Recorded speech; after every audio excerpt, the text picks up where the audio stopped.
नमस्कार, मंडल न्यूज़ की तरफ से मैं सुषमा कोठीकर आपका हार्दिक-हार्दिक स्वागत करती हूँ। अमरावती लोकसभा मतदार संघ के चुनाव 2024 अब लग चुके हैं। पूरे अमरावती शहर में ज़ोर-शोर से चुनाव का प्रचार कार्य चालू है। ऐसे में हम अल्पसंख्यक नेता मिस्टर मिराज खान पठान से मिलने के लिए आए हैं। ये एक समाज सेवक है, अमरावती ट्रैवल्स एसोसिएशन के जिला अध्यक्ष है तथा उर्दू साहित्य परिषद के ये अध्यक्ष है और ट्रांसफर एसोसिएशन कांग्रेस के भी अध्यक्ष है। मिराज सर, आपका अमरावती मंडल में बहुत-बहुत स्वागत है। मैं तो गत 25 वर्षों से जो है सामाजिक कार्यों में लगा रहता हूँ। उसके बाद में बहुत सारे कार्य किए हैं। शिक्षण के माध्यम से मेरा बहुत अच्छा काम रहा है अमरावती जिले में और मैं लेखक, उसके बाद में कवि, जितने भी विदर्भ लेवल पे हैं, उनके लिए जो है बुक्स वगैरह, उनकी विचारधारा को समझो आगे बढ़ाना, उनके काव्य संग्रह, इनको लेकर मैं जो है शासन की ओर से उनको निधि उपलब्ध कराता हूँ और उनकी जो पुस्तकें हैं, वो प्रकाशित करने का काम मैं करता हूँ। आज अपने अमरावती जिले की जो पूरी राजकीय अवस्था हो चुकी है, इसके बारे में आपकी क्या राय है? नहीं, एक 10 सालों से जिस तरीके से मोदी सरकार और मोदी मोदी, हाँ, घर घर मोदी, जो जिस तरीके से नारा पिछले 10 वर्षों से दिया जा रहा है, उसका क्या बोलेंगे उसको, अर्थ ये निकलते आया है कि आज जो है देश जो है सूचकांक में हमारा जो इंडेक्स है खाद्यान्न के, इसमें हम 125 देशों में 11वें नंबर पर है। मतलब 111वें देश पे जब ये महाशक्ति की बात करते हैं, देश को आगे ले जाने की बात करते हैं, लोगों को शिक्षा देने की बात करते हैं, लेकिन नीचे ज़मीनी लेवल पे इनका कोई कार्य नहीं है। ये सिर्फ जो है बड़े-बड़े उद्योगपति, बड़े-बड़े मीडिया के लोग और धार्मिक आधार लेकर लोगों को गुमराह कर रहे हैं और लोगों को अब उसकी संज्ञान हुई है कि भाई प्रधानमंत्री का काम मंदिर बनवाना या मंदिर के शिलान्यास करना या धार्मिक मुद्दों को लेकर जनता के सामने जाना नहीं होता है। मंदिर बनवाना अलग चीज़ है, मंदिर बनवाओ मत ना। मंदिर आपने बनाया, चलो भारतीय लोगों की श्रद्धा थी, सारे देश के मुसलमानों ने उसको एक्सेप्ट किया।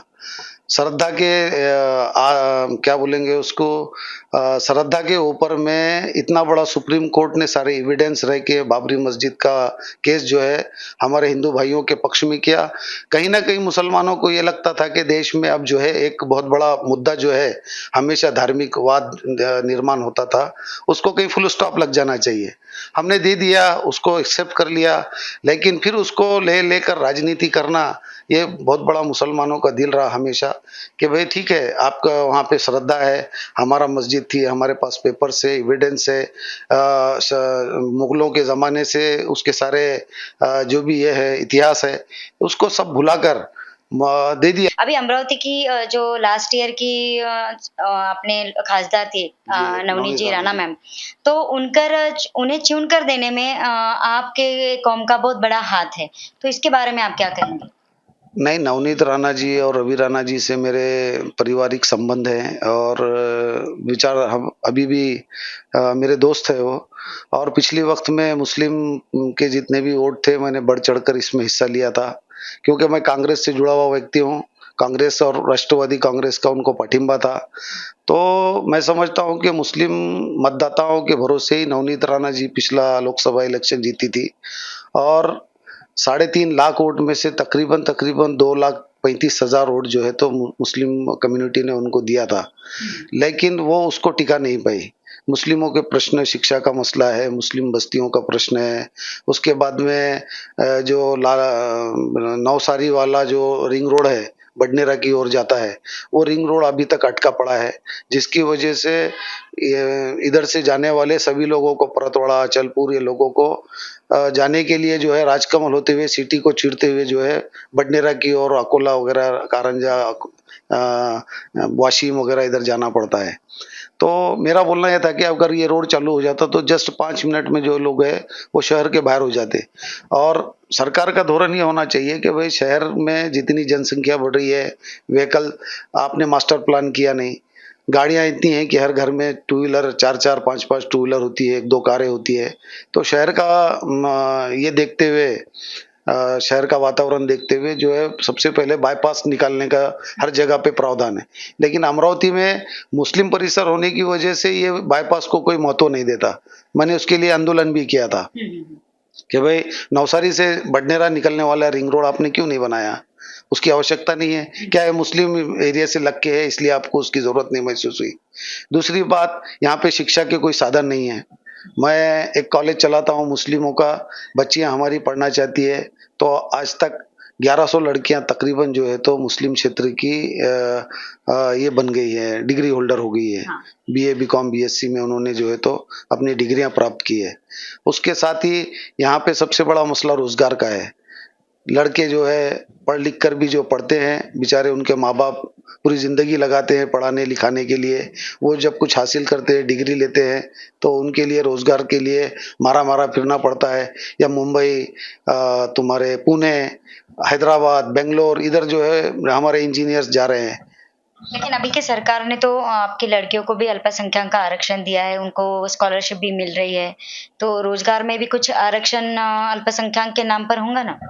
नहीं ये तो कांग्रेस के ज़माने से ही मतलब जब यूपीए की सरकार थी तभी से अल्पसंख्यकों को माइनॉरिटी को शिक्षा में सच्चर समिति को की रिपोर्ट के मुताबिक उन्होंने शिष्यवृत्ति चालू की थी पोस्ट मैट्रिक और प्री मैट्रिक जो है तो उसके भरोसे पे समझो लड़कियां लेकिन अभी गवर्नमेंट ने जो है वो मैट्रिक के पहले की जितनी भी शिष्यवृत्ति है वो बंद की है। जो भी चुनाव अब ये चुनाव में उम्मीदवार होगा, उसको जिताने में या उसको ऊपर चढ़ाने में कितना हाथ रहेगा मुस्लिम वोटर्स का?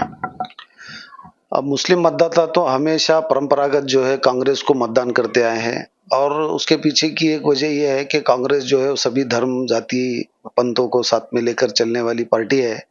और आपने देखा होगा कि अभी कुछ दिनों से जब से भाजपा और शिवसेना में दो फाड़ हो गई तब से शिवसेना के प्रति मुसलमानों का जो देखने का रवैया है वो बदल गया है। जबकि पहले अड़सुड़ को गिराने के लिए नवनीत राणा को चुन के लाते थे, मुस्लिम लोगों की बात थी। अब अड़सुड़ जब शिवसेना में आ गए तो बाद में फिर वो दूसरा विषय है कि वो पवारगढ़ की तरफ डाइवर्ट हो गए और बाद में फिर उनको यहाँ पे अमरावती की सीट भी गंवाना पड़ा। अगर वो शिवसेना में होते तो शायद अड़सुड़ यहाँ से उम्मीदवार होते। और अब शिवसेना के लिए जो है तो मुस्लिम वोट जो है तो बढ़ चढ़ के आगे लेते हैं और कहीं देखा है कि महाविकास आघाड़ी में महाराष्ट्र में जहाँ पे कांग्रेस की सीट नहीं है वहाँ पे शिवसेना है, जहाँ शिवसेना नहीं है वहाँ पे राष्ट्रवादी कांग्रेस पवार गुट है। तो ये सब चीजें जो है एक साथ में मुस्लिम जहाँ पे महाविकास आघाड़ी को ज्यादा से ज्यादा मुस्लिम जो है तो प्रायोरिटी बेसिस पे मतदान करेंगे। आपको ऐसे नहीं लगता कि जैसे अभी महाविकास आघाड़ी सरकार ने अमरावती के लिए कांग्रेस का उम्मीदवार दिया। हालाँकि अपना जो अमरावती है, अमरावती में जितने भी खासदार हुए वो आज तक शिवसेना के हुए। तो अपने अमरावती महाविकास आघाड़ी के पास भी अच्छा शिवसेना का नेता था। उसके बावजूद भी कांग्रेस का उम्मीदवार देने की जो धारणा महाविकास आघाड़ी ने दिखाई, उसके लिए आपका क्या कहना है?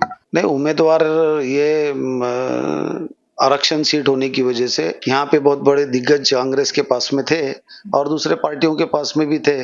लेकिन मुद्दा सबसे बड़ा ये था कि भाई बलवंत वानखेड़े जी का दरियापुर का जो आमदार जो बने हो और उनको सभी जाति धर्म और सभी लोगों ने मतदान किया और वो बड़े 30,000 मतदाता से वो चुन के आए। तो कहीं न कहीं सबको लगता था कि भई ये आदमी है जो सबसे मिलता है, जुलता है, सबके साथ में रहता है और उनकी शैली जो है वो एकदम स्वभाव उनका जो है एकदम बहुत अच्छा है। इस वजह से उनको खासदार के लिए यशोमती ताई ठाकुर ने बहुत प्रयत्न किए और कांग्रेस आलाकमान में भी उनको टिकट देने के लिए हरी झंडी दिखाई और अंततः उनको टिकट मिली। अब वो जिले का जो वातावरण है उसमें अभी बहुत सारे जो लोग हैं वो तुम्हारे 37 उम्मीदवार मेरे ख्याल से उम्मीदवार अभी रिंग में है जिसमें से शेड्यूल कास्ट वगैरह जो है वो 37 के करीब 29 के करीब है। अब इसमें मत बंटवारा कैसा होता है और आनंदराज अंबेडकर भी क्या अपना योगदान देते हैं इस लोकसभा में और अभी आनंदराज अंबेडकर जी को एमआईएम ने अपना समर्थन दिया है, तो आप क्या सोचते हैं वो समर्थन उनको जिता पाएगा?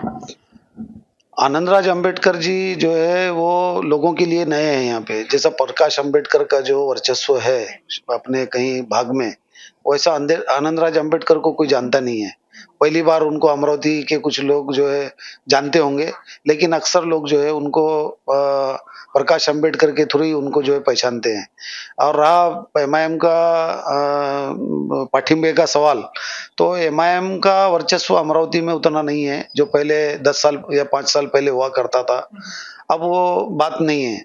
अब लोग जो है समझ गए हैं कि भई ये लोग जो है, और अक्सर एमआईएम को बीजेपी की बी टीम कहा जाता है।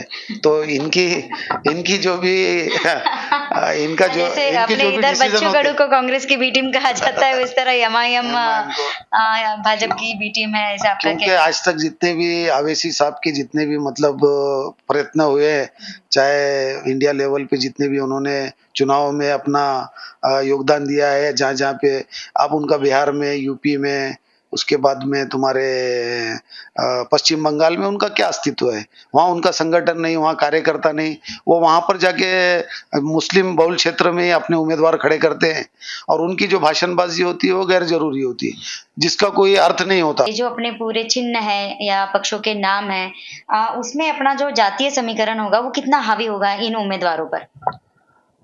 अब देखिए तो कैसा है साहब, अनुसूचित जाति के लिए ये मतदान का ये है लोकसभा क्षेत्र है। यहाँ पर दिनेश बुब भी जो है तो बहुत अच्छा उनका अमरावती में कार्य रहा है, और नवनीत राणा जी भी मतलब सुर्खियों में हमेशा रहती है, और उनको बीजेपी का टिकट मिला है। लोग अब मोदी मोदी का जितना भी देश में अपना ये चला है, उसका असर अब अमरावती में देखने को कैसा मिलता है, वो 4 जून को ही पता चलेगा। क्या आपको लगता है कि मोदी और भाजपा का इस बार का नारा है अब की बार 400 पार, क्या अमरावती सीट वो 400 में जा पाएगी? नहीं, ये तो कैसा है, एक हवा खड़ा हुआ है। यहाँ पे लोगों को 400 पार कैसे हो सकते हैं, जबकि 543 सीट जो है देश में है लोकसभा की, उसमें से इन्होंने अपने मित्र पक्षों को ही 100 से ज़्यादा सीटें इन्होंने दे रखी है, बराबर है। और जब 400 सीटें इनके पास बचती है, तो क्या 400 की 400 बीजेपी ये सीटें जीतेंगी? इस पे से लोगों को ये होता है कि भाई कहीं ईवीएम में तो कहीं गड़बड़ी नहीं है। लोग इसके बारे में सोचते हैं कि भाई ईवीएम सेट है। अभी अभी ईवीएम सेट ये 10 साल से बोल रहे हैं, उसके पहले तो कांग्रेस की सरकार थी अपने देश में, तो कुछ शायद वो टाइम में भी ईवीएम सेटिंग हुआ होगा। नहीं नहीं, कांग्रेस की सरकार के टाइम पे जो है ये ऑब्लिगेशन जो है ईवीएम के लगते नहीं थे। कांग्रेस सबको लेकर चलती थी, लेकिन आज जिस तरीके से तानाशाही वाला जो मामला है कि सरकार हमारी, आपने अभी देखा अपने इलेक्टोरल बॉन्ड को लेके जो है तो इतना हजारों करोड़, 8,000 करोड़ रुपए का इन्होंने गबन किया पीछे के रास्ते से, और लोगों को पता भी नहीं चलने दिया। खुद प्रावधान भी किया लोकसभा में कि देने वाले का पता नहीं चलेगा और लेने किसने लिया वो भी पता नहीं चलेगा। मतलब ये सब अंधेरे में काम होते रहेगा, और उजाले में हम जो है देशवासियों को बेवकूफ बनाते रहेंगे। इस तरीके का बीजेपी का जो काम है, ये 400 पार का जो नारा है, इस समय मुझे लगता है कि लोकसभा में सभी देश की सभी राज्यों का मैं आकलन करता हूं, तो मुझे लगता है कि इस बार बीजेपी को 272 सीटें भी लाना बहुत मुश्किल हो जाएगा। लेकिन अपनी अमरावती की जो खासदार है नवनीत जी राणा, उनको एक बड़े पार्टी ने टिकट भी दिया है, जो भारत की सबसे बड़ी पार्टी मानी जाती है भाजपा, उसका सिंबल उनको मिला है, उनका चिन्ह मिला है। तो ऐसे में क्या अमरावती की जनता फर्स्ट प्रेफरेंस उनको देना चाहेगी? अभी उन्होंने सिर्फ जो है काम तो नहीं किए, मुझे मेरे हिसाब से जिस काम रोज सबसे बड़ा अमरावती का युवा जो है वो रोजगार मांगता है। हमारे शहर में इतने युवा है, मैं देखता हूँ कि भाई हजारों की संख्या में लोग जो है, हजारों लड़के हमारे पूना मुंबई में रहते हैं। हमारे पास में 70 से 72 ट्रैवल्स बसेस जो है तो सिर्फ अमरावती से पूना चलती है आप, और उसमें ज्यादातर रोजगार वाले जो लड़के हैं, जो वहाँ पे एम्प्लॉय है, कोई कंपनी में जॉब करता है, कोई रोज वहाँ पे रोज मजदूरी करता है, कंपनियों में गार्ड का काम करता है, कोई छोटे मोटे क्या बोलते हैं उसको, आईटीआई वगैरह करने वाले लोग जो है कंपनियों में काम करते हैं। तो इस तरीके के उद्योग अमरावती में लाने की जरूरत थी, जिसको ये सेंट्रल गवर्नमेंट का काम है, और ये खासदार ने लोकसभा के अंदर में इन मुद्दों को बड़ी ताकत से उठाना चाहिए था, ना कि धार्मिक लेवल पे जाके। धर्म का कुछ नहीं है, मुस्लिम समाज का देखे होंगे आपने कभी भी मुस्लिम समाज धार्मिक विषयों को लेकर कभी आगे नहीं रहता। उनको इस चीज़ से महत्व नहीं है कि कौन आता है, कौन जाता है। लेकिन मुसलमानों के प्रति जो जिनका रुख समझो गलत हो जाता है या मुस्लिम विरोधी हो जाता है, ऐसे समय पे मुस्लिम लोग ही जो है उस उम्मीदवार के खिलाफ में काम करते हैं। अभी शिवसेना लोगों को नज़दीक लगती है मुस्लिम लोगों को, क्यों? कि उन्होंने अपना 5 साल से जो है तो रवैया बदला है, मुस्लिम के प्रति उन्होंने आस्था जताई है, उनके काम वो करते हैं और मुस्लिमों के बारे में उन्होंने जो उनका पिछले जो बयान होते थे बाला साहेब ठाकरे के, उद्धव ठाकरे के, वो उन्होंने उसको विराम दिया है। क्योंकि भाजपा में देखता हूँ कि प्रमोद महाजन और तुम्हारे मुख्यमंत्री थे मुंडे साहब, उनके अलावा कोई बीजेपी का यहाँ लीडर ही नहीं हुआ करता था। ये दो ही लोग जो है तो मुख्य चेहरा हुआ करते थे। देखिए अपने भारत में, अपने पूरे भारत में मुस्लिम कम्युनिटी बहुत ज़्यादा है। अपने अमरावती में, अपना अमरावती डिस्ट्रिक्ट में भी है। तो आपकी कम्युनिटी में से कोई बड़ा नेता सामने क्यों नहीं आता है? अमरावती में, प्रॉपर अमरावती में रहे या महाराष्ट्र में रहे, आपके लोग पीछे क्यों हटते हैं? ये सबसे बड़ी दुविधा ये है कि मुस्लिम समाज जो है ना, हर 36 जिले है पूरे महाराष्ट्र के, वो कहीं पे 2 लाख, कहीं पे 1 लाख, कहीं पे 3 लाख, कहीं पे 4 लाख, और जहाँ पे मतलब अब अमरावती में सबसे ज़्यादा विधानसभा की बात करेंगे आप, तो सबसे ज़्यादा मतदाता मुस्लिम है यहाँ पर। और हमेशा यहाँ से चुन के आने वाले लोग जो है वो दूसरे कम्युनिटी के रहते हैं। हाँ, तो मैं वही, मेरा सवाल ही वही है ना कि आप दूसरे कम्युनिटी के लोगों को समर्थन देते हैं, आपका बड़ा संगठन उनके पीछे खड़े रहता है। तो उसी तरह अगर आपके कौम से कोई बड़ा नेता अगर उभर कर आता है, तो बाकी के धर्म, पंथ जाति वाले लोग भी उनको सपोर्ट करेंगे जैसे आप इन लोगों को सपोर्ट करते हैं। तो राजनीति में आना, इसको क्यों आप लोग सीरियसली नहीं लेते हैं? ये मुस्लिमों की सबसे बड़ी जो है इसको विटंबना कहेंगे कि मुस्लिम समाज में से किसी को लीडर बनना नहीं दिया जाता। आपको बताता हूँ मैं क्यों। ये बड़े लीडर ही जो है ये मुस्लिम लीडर खड़े करना नहीं चाहते। इनको मालूम है कि ये हमारे पीछे वोट देते रहे, हमारा काम करते रहे, हमारे कार्यकर्ता बन के रहे। मुस्लिम जो अच्छे कैपेबल लोग हैं, जिनको राजकारण समझता है, जिन्होंने समाज के क्षेत्र में वर्षों से काम किया है, उन लोगों को आगे लाकर उनको नगर सेवक, उनको आमदार, और मुझे लगता है कि अब साजिद खां पठान को देखिए, आपने अकोले से उम्मीदवारी दी थी, वो 2-2.5 हजार वोट से उन्होंने मतलब पराजित हुए वो, लेकिन उससे ज्यादा वहां पे तो 84,000 मतदाता थे मुस्लिम, उसको देखकर साजिद पठान को दिया। लेकिन यहाँ पे 1,15,000 वोट होने के बाद भी कांग्रेस ने यहाँ पे टिकट नहीं दी। तो ये कहीं ना कहीं जो है मुझे भी ये बात खलती है। लेकिन कांग्रेस के मैं आला कमान से भी बोलूँगा कि जहाँ पर मुस्लिम समाज के जो लोग हैं उसमें अच्छे समाज कार्य करने वाले लोगों को आगे लाकर उनको प्रतिनिधित्व देने का काम जो है वो आला कमान ने करना चाहिए। क्योंकि कांग्रेस के पीछे मुस्लिम समाज जो है हमेशा से खड़ा रहा है। आप देखे होंगे कि भाई आज के तौर पे जब मोदी का जब दौर चला ये 10 साल में, मुस्लिम समाज ही ऐसा था जो कांग्रेस को जिंदा रखे हुए था। मुस्लिम समाज ने ही इनको तारा है, मुस्लिम समाज ने ही इनको एक नींव दी है, और ये परंपरागत हमारे झोली वाले वोट समझते हैं। अभी आपको ऐसे नहीं लगता का कि मुस्लिम नेता अगर भाजपा में जाए और खुद को बड़ा बनाए, तो भाजपा भी उसको चांस दे सकती है, ऐसा कभी आपको लगता नहीं क्या? नहीं, भाजपा का कैसा रहा है, भाजपा से भी हमारे को कोई परहेज नहीं है, लेकिन भाजपा ने पहले मुस्लिमों को, वो तो अब इतना आपने देखा होगा, पिछली लोकसभा 2014 की लोकसभा हो गई, 2019 की लोकसभा में एक भी मुस्लिम उम्मीदवार को टिकट नहीं दिया।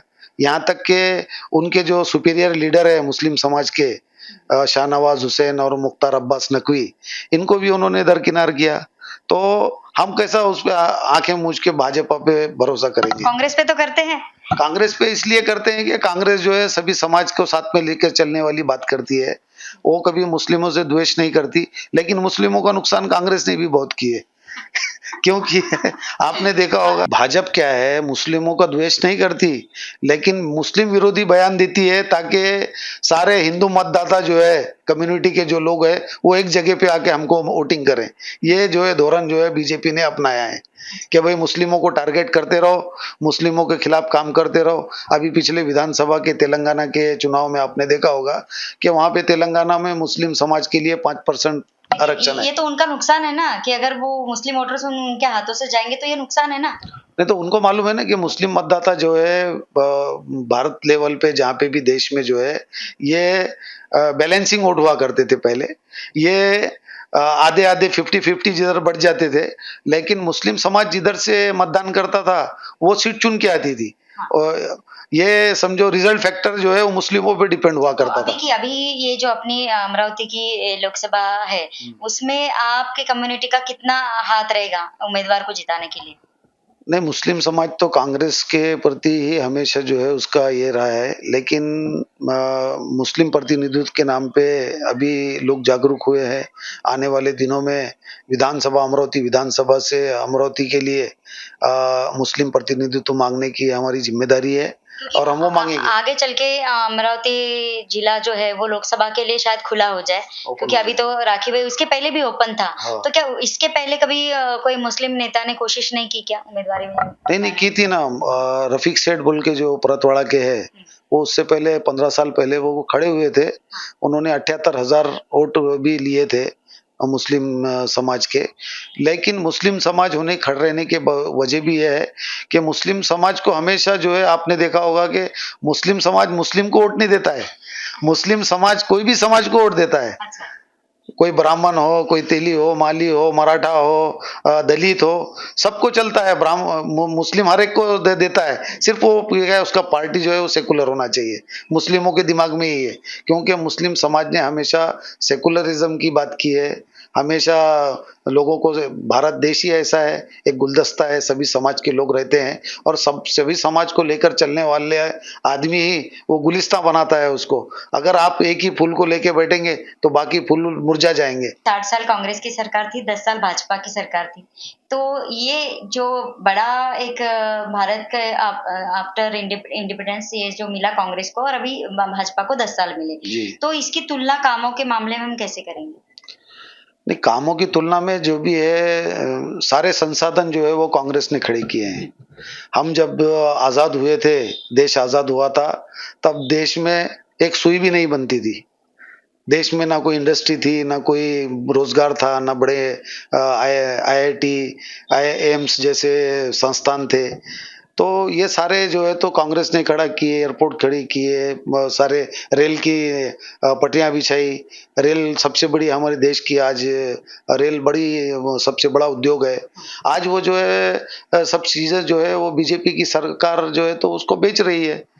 अब उनको लगता है, और सबसे बड़ी बात ये है 205 करोड़ लाख करोड़ रुपए जो है अभी हम हमारे ऊपर में कर्ज है। ये बात करते हैं पाकिस्तान अखंड भारत की। हम तो चाहते हैं कि इसमें तुम बांग्लादेश मिला दो, पाकिस्तान भी अपने इधर निकाल दो, श्रीलंका को भी अपने इसमें मिला दो, अफगानिस्तान मिला दो। लेकिन ये कहाँ होता है?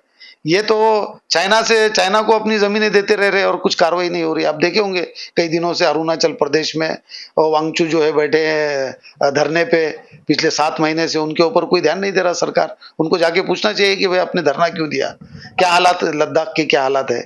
तो सिर्फ देश में वातावरण जो है धार्मिक करना और चुनाव लड़ना, चुनाव के लिए जो कुछ बातें करना, इसके अलावा बीजेपी का कुछ विषय नहीं मुझे नहीं लगता। और आने वाले दिनों में ये सारे लोग जो है इनके कारनामों को, इनके भ्रष्टाचार को देख चुके हैं।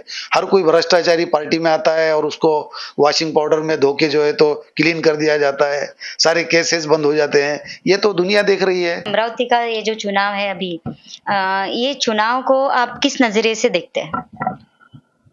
चुनाव जो है वो किसी भी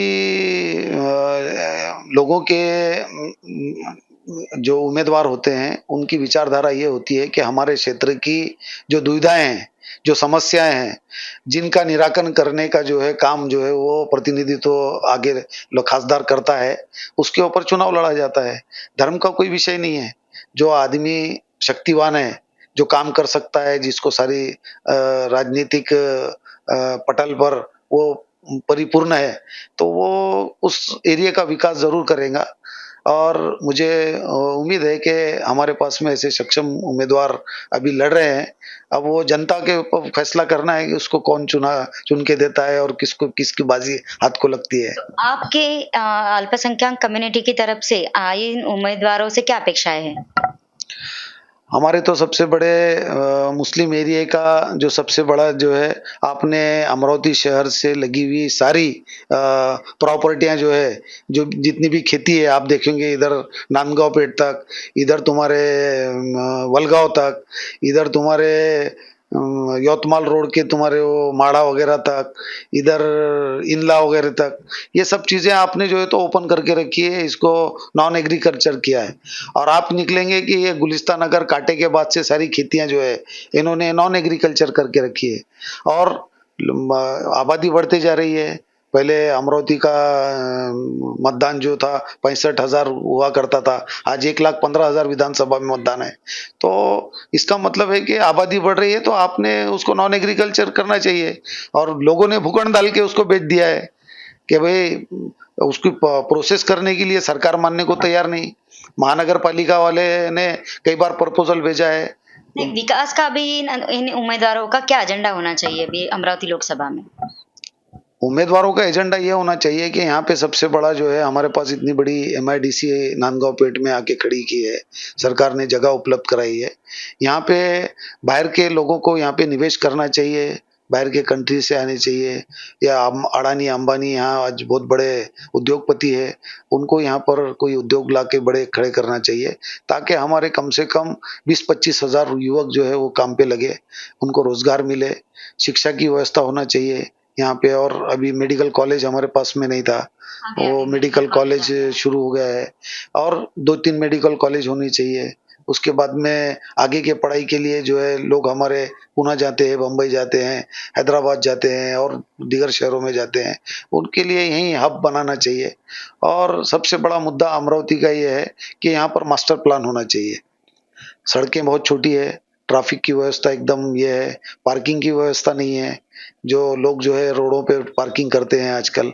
और शहर में आप निकलेंगे तो आपको खुद पता चलेगा कि टू व्हीलर चला कार चलाना तो बड़ी मुश्किल काम है तो ये समस्याएं हैं और सबसे बड़ा जो है वो सब लोगों को साथ में लेकर चलने वाला उम्मीदवार जनता को चाहिए बहुत बहुत शुक्रिया मीरा सर, आपने आपका बहुत अमूल्य समय हमको दिया, बहुत सारे सुझाव भी दिए। मैं अमरावती मंडल न्यूज़ की तरफ से आपका बहुत बहुत शुक्रिया अदा करती हूँ। धन्यवाद।